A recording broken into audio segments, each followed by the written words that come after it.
Hello friends, welcome to my Shali's happy cooking. இன்னைக்கு நம்ம Shali's happy குக்கிங்கில் ஒரு சூப்பரான பாஸ்தா ரெசிபி தான் ஃப்ரெண்ட்ஸ் பார்க்க போகிறோம். பாஸ்தானாலே எனக்கு ரொம்ப பிடிக்கும். உங்களுக்கு யாருக்கெல்லாம் பிடிக்கும்னு மறக்காமல் கமெண்ட்ஸ் பண்ணுங்கள். வாங்க இதை எப்படி செய்கிறதுன்னு பார்க்கலாம். டின்னருக்கானாலும் சரி, பிரேக்ஃபாஸ்ட்டுக்கானாலும் சரி, அவ்வளோ ஒரு டேஸ்ட்டாக இருக்கும். வாங்க இது எப்படி செய்கிறதுன்னு பார்ப்போம். ஃபர்ஸ்ட் ஒரு கடாய் எடுத்துக்குங்க. அதில் ஒரு 3 கப் அளவுக்கு தண்ணி ஆட் பண்ணிக்கலாம்.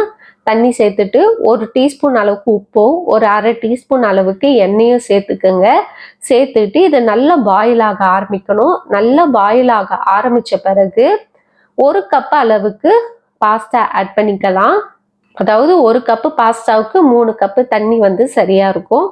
இதை போட்டுட்டு ஒரு 7லேருந்து 8 நிமிஷத்துக்கு இதை நல்லா மிக்ஸ் பண்ணி விட்டுருங்க. பாஸ்தா நல்லா வெந்து வரணும், குழையக்கூடாது, ஆனால் நல்லா வெந்திருக்கணும். இந்த மாதிரி பாஸ்தா நல்லா வெந்து வந்த பிறகு இப்ப இத தண்ணியை வடிகட்ட போறோம் நம்ம. இப்ப இதுல இதே கடாயிலேயே நான் என்ன பண்ணிக்கிறேன், ஒரு 2 கப் அளவுக்கு தண்ணி சேர்த்து அதை நல்லா அதுல இருக்க குழகுழப்பு தன்மையெல்லாம் போறதுக்காக ஒரு வாட்டி மிக்ஸ் பண்ணி விடுறேன். இப்ப கேஸ் ஆஃப் பண்ணிட்டேன். மிக்ஸ் பண்ணிட்டு இப்ப ஒரு வடிகட்டி வச்சு வடிகட்டிக்கலாம். இப்ப திரும்பவும் நார்மல் வாட்டர் வச்சு இதை கொஞ்சம் நல்லா வாஷ் பண்ணிக்குங்க. இப்ப தண்ணி எல்லாமே வடிஞ்ச பிறகு ஒரு பவுலுக்கு மாத்திடலாம். இப்ப இதுல ஒரு 2 டீஸ்பூன் அளவுக்கு எண்ணெய் சேர்த்து ஒரு ஸ்போக் ஸ்பூன் வச்சு மிக்ஸ் பண்ணி விடுங்க. இடையில அப்பப்போ மிக்ஸ் பண்ணிக்கிட்டே இருங்க. அப்போ நம்மளுக்கு பாஸ்தா கெட்டிமாகாது, ஒன்னோட ஒன்று ஒட்டாம நல்லா உதிரியா இருக்கும். அவ்வளவுதான். இது அப்படியே தனியா வச்சிடுவோம். இடையில மட்டும் மிக்ஸ் பண்ண மறந்துடாதீங்க.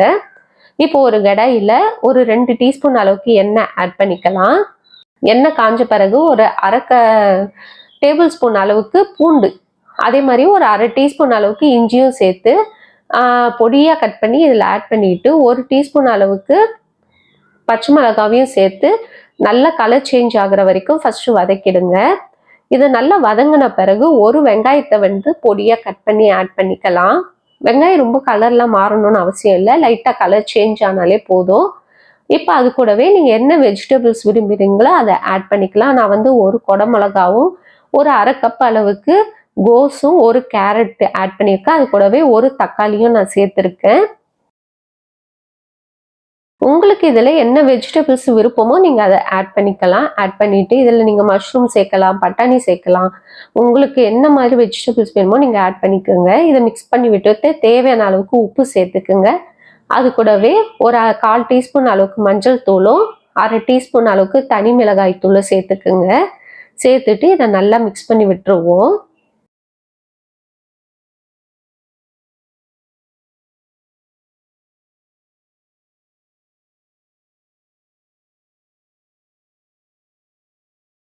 காய் வேகிறதுக்காக நான் ஒரு மூடி போட்டு ஒரு 3 நிமிஷத்துக்கு அப்படியே வைக்க போறேன். மீடியம் ஃப்ளேம்ல 3 நிமிஷத்துல இந்த காய் எல்லாமே நம்மளுக்கு வெந்து வந்துடும். சப்போஸ் நீங்க ஹார்டான காய் எதனா ஆட் பண்றீங்கன்னா ஒரு 5லேருந்து 6 நிமிஷம் வைங்க. இடையில கிண்டி விட்டுக்கிட்டே இருங்க. பாருங்க, இப்ப நல்லா காய் வெந்து வந்த பிறகு ஒரு அரை டேபிள் ஸ்பூன் அளவுக்கு டொமேட்டோ கெச்சப் நான் ஆட் பண்ணியிருக்கேன். இது உங்களுக்கு விருப்பம் இல்லைன்னா கூட ஸ்கிப் பண்ணிக்கலாம், ஒன்றும் பிரச்சனை இல்லை. இப்ப இதையும் சேர்த்து ஒரு 2 நிமிஷத்துக்கு நல்லா வதக்கி விட்டுடலாம். இந்த மாதிரி வதங்கின பிறகு இப்ப நம்ம ஆல்ரெடி வேக வச்சு வச்சிருக்க பாஸ்தாவை இப்ப இதுல ஆட் பண்ணிக்கலாம். ஆட் பண்ணிட்டு நல்லா மிக்ஸ் பண்ணி விடுங்க.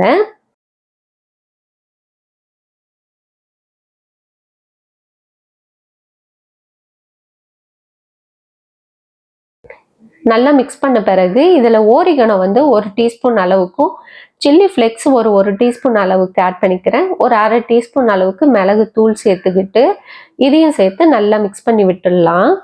அவ்வளோதான், நம்மளுக்கு பாஸ்தா சூப்பராக ரெடி ஆயிடுச்சு. ரொம்ப சிம்பிளாக இருக்கும். வெஜிடபிள்ஸை ஆட் பண்ணி சட்டுன்னு செஞ்சிடலாம். ஒரு 10 நிமிஷத்துல இது நம்மளுக்கு ரெடி ஆகிடும். பாஸ்தா வேக வச்சுட்டிங்கன்னா இது செய்கிறதுக்கு ஒரு 10லேருந்து 12 நிமிஷம் தான் எடுக்கும். ஆனால் டேஸ்ட் ரொம்ப நல்லாயிருக்கும். இப்போ இதில் பொடியாக கட் பண்ண கொத்தமல்லியை போட்டு நம்ம சுட சுட பரிமாற வேண்டியதான். நீங்கள் மசாலா சேர்த்துட்டு ஒரு நிமிஷம் மூடி வச்சு கூட நீங்கள் எடுத்துக்கலாம், ஒன்றும் பிரச்சனை இல்லை.